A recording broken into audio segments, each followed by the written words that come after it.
Tutorial now. In this part of the tutorial, I'm going to explain to you how to add illustrations and captions and that kind of thing. Also the table of contents, and finally how to export this whole thing. So when you do this, you're going to want to add it chapter by chapter. And eventually you're going to want to add pictures. So when you do that, you can just place your picture in here. So I'm going to do that right now. I'm going to go to File and Place. And then I'm going to select a picture.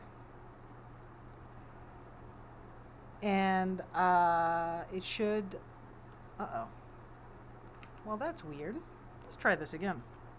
Command Z is your friend. Here we go. So I've selected this picture, and now it's asking me basically, where do you want to put it? So I'm going to say I want to put it right here. And so by default, it's going to be quite large, and I want to make it smaller. Now, if you just go to a corner and change it, what's going to happen, and you'll notice right away, is it changes the mask around it, but it doesn't actually make the photo smaller, right? Notice it just makes the mask smaller, which in our case is actually a good thing. I actually like that. I don't want all that white space, so I'm going to keep that.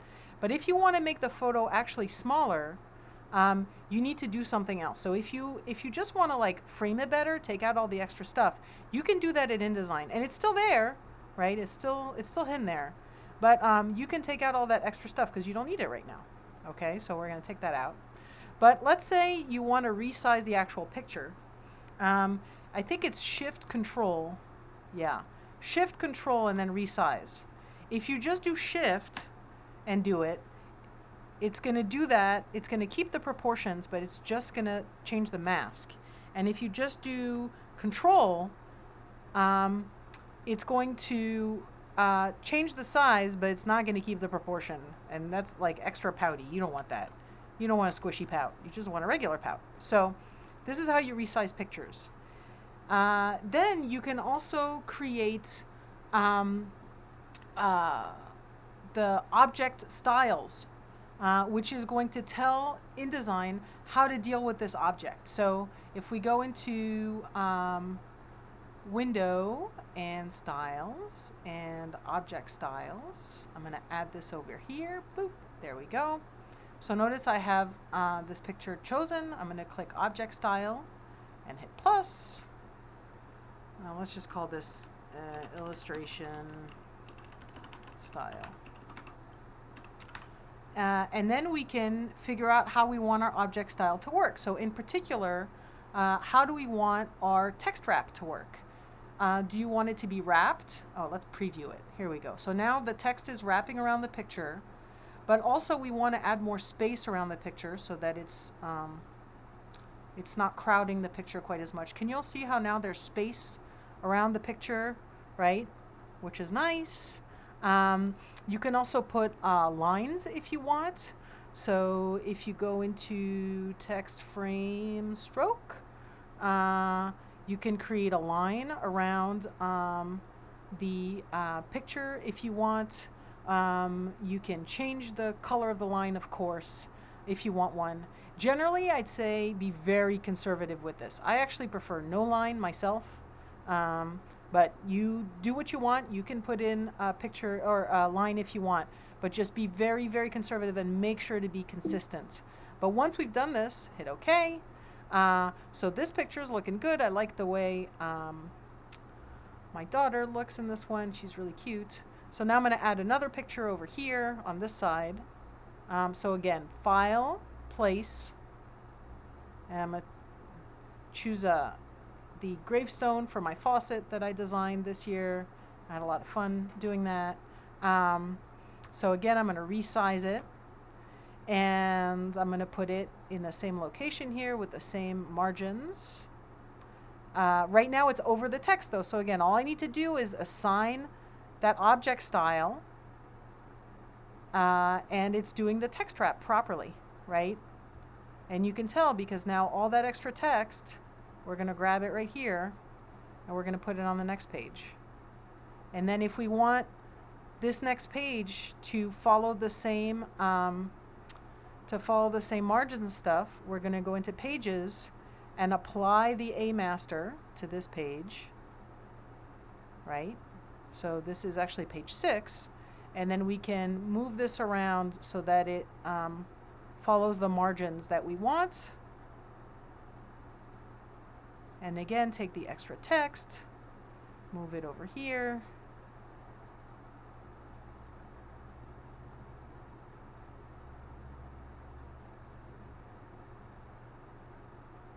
And there we go. So that's looking pretty good.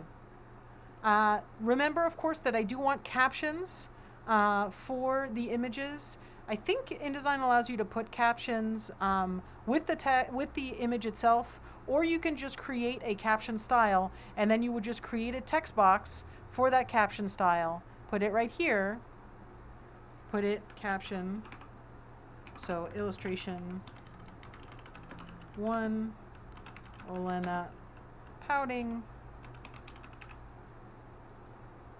And then you would want to assign both a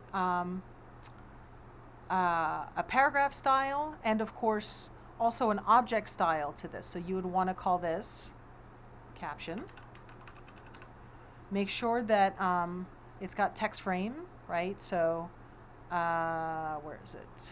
Under text wrap. Here we go, text wrap, right?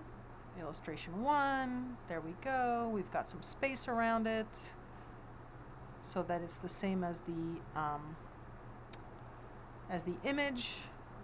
And you can choose a paragraph style. Right now I don't have a caption style, but let's assume that we do. You could just select it here. In this case, I'm just selecting body text and hitting OK. And so now this caption is right there under this picture. Right? Obviously, you'd want to make sure it's properly aligned, which I have not done. All right. Eventually, when you've got all this stuff figured out and all your chapters put in, you'll want to put a table of contents. inDesign allows you to do this. So if you go under Layout, Table of Contents, it allows you to select the items. So in this case, you'd want all your chapters and maybe your sub-chapters as well. And it will create your table of contents that way. Bear in mind, you'll need to update it if you make changes after that. So usually you do the table of contents at the very end.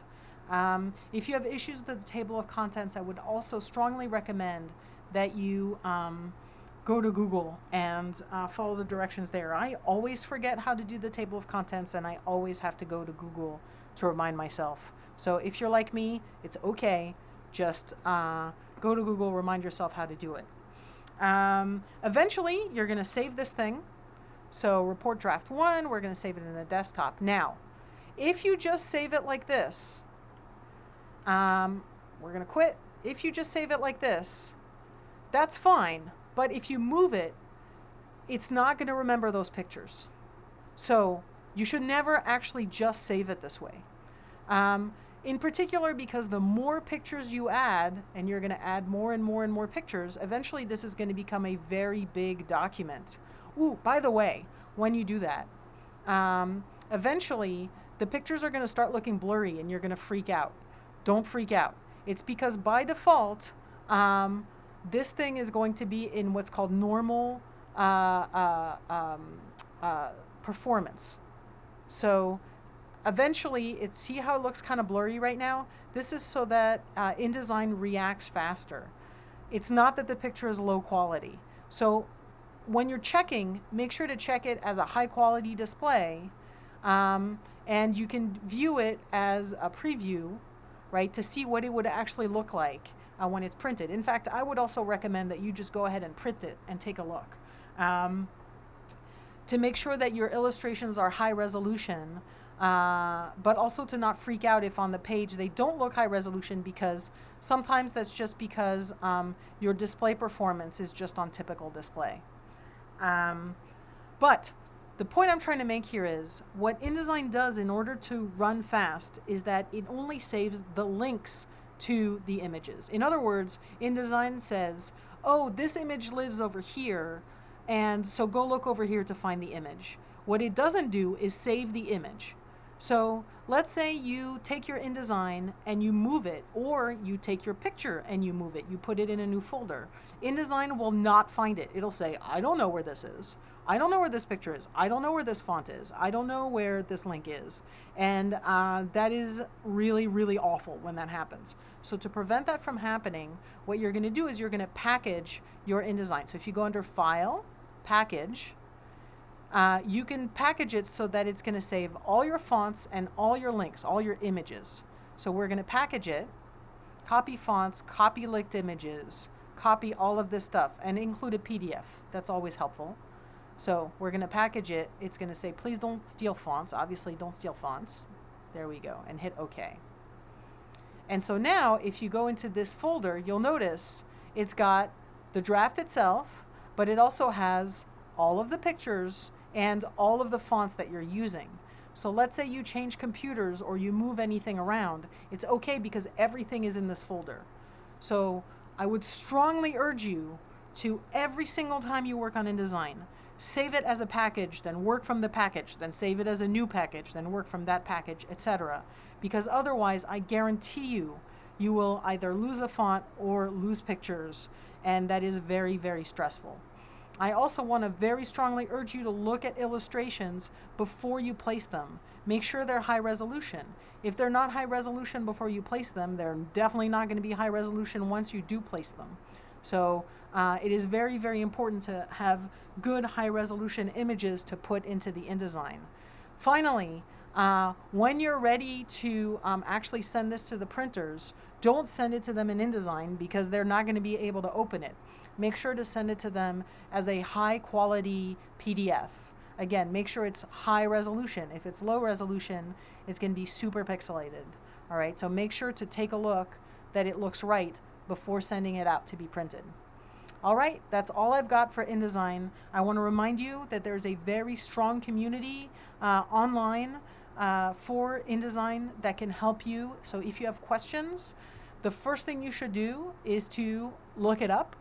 And then if you still can't find an answer, come ask me, and hopefully I will be able to figure it out. That's all I've got. Thank you very much.